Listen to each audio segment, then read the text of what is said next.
दोस्तों, आज के समय में हर 20 साल के नौजवान को इतनी चिंता होती है कि चिंता की वजह से उनका किसी भी काम में मन ही नहीं लग रहा। वह हमेशा परेशान ही रहते हैं। ना तो वह अंदर से खुश होते हैं और ना ही उनके अंदर कार्य करने की शक्ति है। फिर भला उन्हें कामयाबी कैसे मिलेगी, वह अपनी मंजिल तक कैसे पहुंचेंगे? ऐसा करके वह खुद का ही नुकसान करते हैं। समय से पहले उनको बीमारी घेर लेती है। वो अपनी जिंदगी में हमेशा चुप रहते और खोए हुए रहते हैं। ऐसे में भला वो क्या कुछ बन के दिखा सकते हैं, मैं आपको एक कहानी के माध्यम से बताने वाला हूं। दोस्तों, एक समय की बात है। गौतम बुद्ध से उनके एक शिष्य ने एक बार पूछा कि महात्मा, क्या ऐसा संभव है जो मैं मेरे मन में सोचूं, वह सारी चीजें अपने आप मुझे मिलना शुरू हो जाए? बुद्ध बोले, ऐसा संभव तो है, लेकिन क्या इसके लिए तुम यह दो चीजें कर पाओगे? शिष्य बुद्ध से बोला, क्या सच में ऐसा संभव होता है? अगर हाँ तो महात्मा मुझ पर कृपा कर मुझे बताइए, ऐसा होना कैसे संभव है? मैं इसके लिए कुछ भी करूंगा। बुद्ध शिष्य से बोले, तो सुनो, तुम अपने मन में जो चाहो वह तुम्हें मिलने लग जाए। इसका पहला उपाय यह है कि तुम्हें अपने मन को अपने नियंत्रण में लाना सीखना होगा। जब तुम्हारा मन पूरी तरह से तुम्हारे काबू में आएगा, तब उस दिन तुम्हें अपनी मनचाही चीजें मिलना शुरू होंगी। शिष्य बुद्ध से बोला, लेकिन गुरुजी, मन को वश में कैसे लाया जाता है और इस समस्या का दूसरा उपाय क्या है? बुद्ध शिष्य से कहते हैं, मन को वश में लाने का सबसे पहला और महत्वपूर्ण उपाय अपनी इंद्रियों को संयमित करना होता है। तुम्हारी पांचों इंद्रियां जब तुम्हारे वश में होंगी, तभी तुम अपने मन को वश में करने में कामयाब हो पाओगे। नहीं तो कभी मान को काबू नहीं कर पाओगे। शिष्य कहता है, हे गुरुदेव, आप कहते हो कि इंद्रियों को काबू में करने से हमारा मन हमारे काबू में आएगा और फिर जो मैं मेरे मन में सोचूं वह चीज मुझे मिलने लगेगी। लेकिन गुरुदेव, इंद्रियां तो मेरे काबू में है। मैं जैसे चाहूं वैसे अपने हाथों को, आंखों को या फिर पेड़ों को हिला सकता हूं। फिर मुझे जो चाहे वो चीजें क्यों नहीं मिल पाती हैं? इस पर बुद्ध अपने शिष्यों से कहते हैं, बालक, तुम अपनी पांचों इंद्रियों की क्रिया के बारे में अपने मन में विचार कर रहे हो, लेकिन अपनी पांचों इंद्रियों को अपने काबू में रखने का असली अर्थ यह है कि तुम्हें किसी भी भौतिक चीज का मोह नहीं रहना, अर्थात भौतिक चीजों की इच्छा न करना। परंतु जब मनुष्य के मन के अंदर अलग अलग प्रकार के मोह उत्पादित होते हैं, तब उसका मन उन चीजों को देख दुखी होता है, जिस वजह से वह व्यर्थ की चिंता में फंसता चला जाता है। वहीं जिस इंसान का मन उसके काबू में होता है, ऐसा व्यक्ति किसी भी प्रकार के मन के छल में न फंसकर अपने लक्ष्य की ओर बढ़ने का प्रयास करते हैं और वही व्यक्ति जीवन में आगे जाकर अपने लक्ष्य को पूरा कर जीवन में सफल बन पाते हैं। इस पर शिष्य कहता है, हे महात्मा, मन को वश में करने का सही उपाय क्या है? किस प्रकार मैं अपने मन को अपने वश में कर सकूंगा? और गुरुदेव, दूसरा उपाय क्या है जिससे मैं अपनी मनचाही चीजों को पा सकता हूं? बुद्ध उस शिष्य से कहते हैं, तुम्हें अगर अपने मन को वश में करने का उपाय पता करना है तो तुम सामने दिख रहे पेड़ के नीचे 1 महीना हर दिन 2 घंटों के लिए मौन रहकर ध्यान करना सीखो। जैसे ही तुम्हारे इन 30 दिनों का सफर खत्म होगा, वैसे ही तुम्हें अपने मन को काबू में करने का उपाय मिल जाएगा। जिस दिन तुम्हें अपने मन को काबू में करने का उपाय पूरी तरह से हो गया, उसी दिन से तुम अपने मन में जिस भी चीज का विचार करोगे, वही चीज तुम्हें प्राप्त होना शुरू होगी।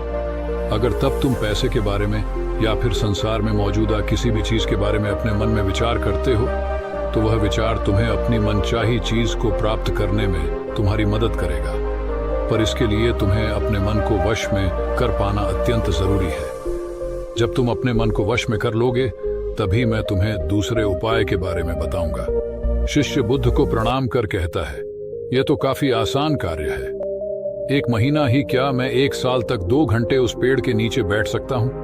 आप मुझे आज्ञा दें, कल से ही मैं ध्यान में बैठने के लिए तैयार हूं। बुद्ध शिष्य से बोले, ठीक है, तुम पहले 30 दिन उस पेड़ के नीचे मौन रहकर ध्यान करके बैठकर दिखा दो, फिर हम आगे बात करेंगे। उस शिष्य को लगता है, गुरुदेव ने तो मुझे बहुत ही आसान कार्य सौंपा है, इसे तो मैं आसान पूर्वक कर सकता हूं। इसमें कौन सी बड़ी बात है?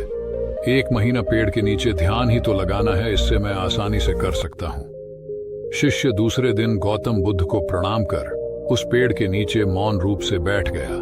3-4 दिन तक ऐसे ही चलता रहा। शिष्य हर दिन बुद्ध के पास जाता है, उनको प्रणाम करता और उस पेड़ के नीचे जाकर मौन रूप से ध्यान करना प्रारंभ करता। लेकिन जब छठे दिन रोज की तरह शिष्य उस पेड़ के नीचे बैठने गया, तब उस समय उसका मन बेकाबू होने लगता है। उसके मन में अलग अलग चीजों के विचार आना शुरू होते हैं।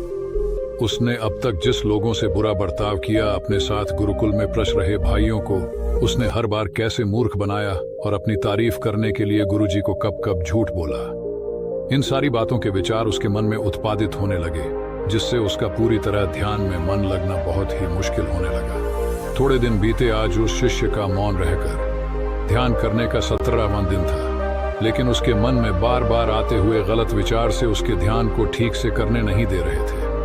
इसके लिए उसने मन में निर्णय किया, मैं इस समस्या का हल गुरुदेव से पूछता हूं, उन्हें इसका हल जरूर पता होगा। 18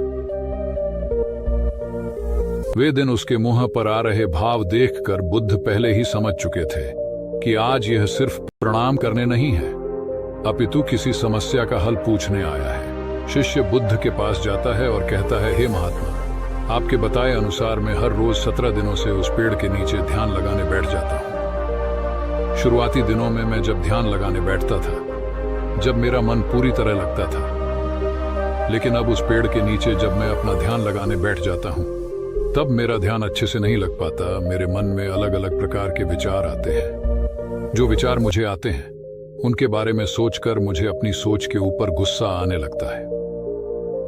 मैंने अपने गुरु भाइयों के साथ कितना गलत किया, कितनी ही बार मैंने आपसे प्रशंसा के खातिर झूठ बोला।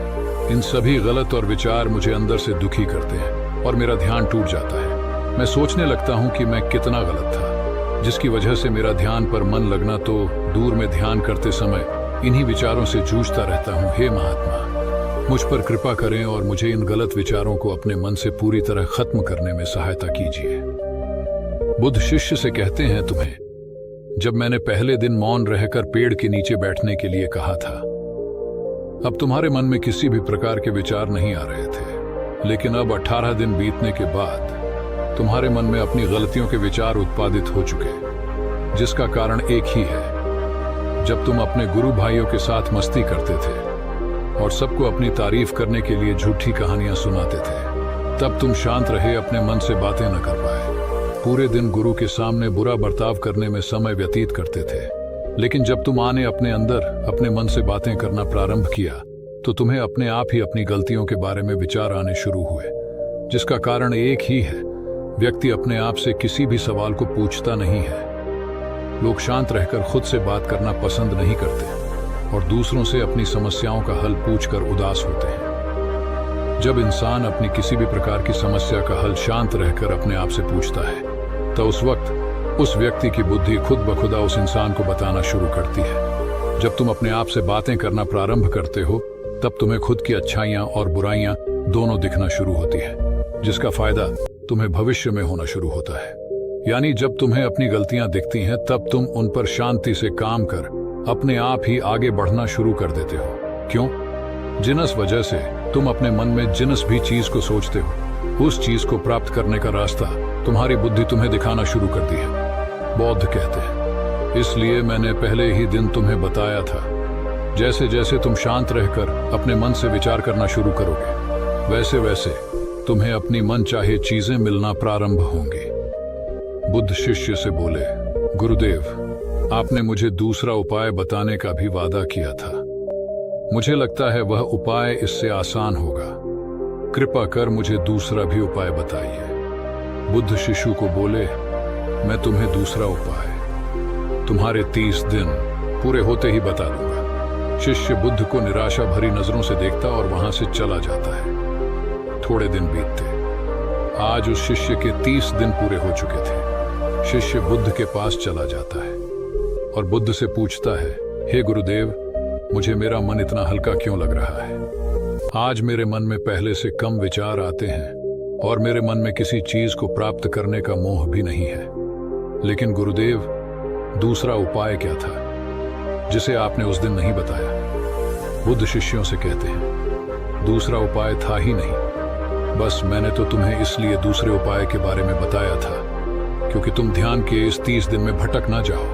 तुम अपने ध्यान के इन दिनों पूरी तरह से खत्म कर पाओ, जिससे तुम्हें अपने अंदर की आवाज को पहचानने में मदद हो और तुम जान सको कि ऐसा संभव जरूर है कि जो तुम चाहो वह तुम्हें मिल सकता है, लेकिन अपने मन को वश में करने के बाद इसके रास्ते और भी ज्यादा आसान हो जाते हैं। इसलिए इंसान का मन अगर उसके वश में हो तो वह अपनी मनचाही चीज को प्राप्त करने में समर्थ रहता है।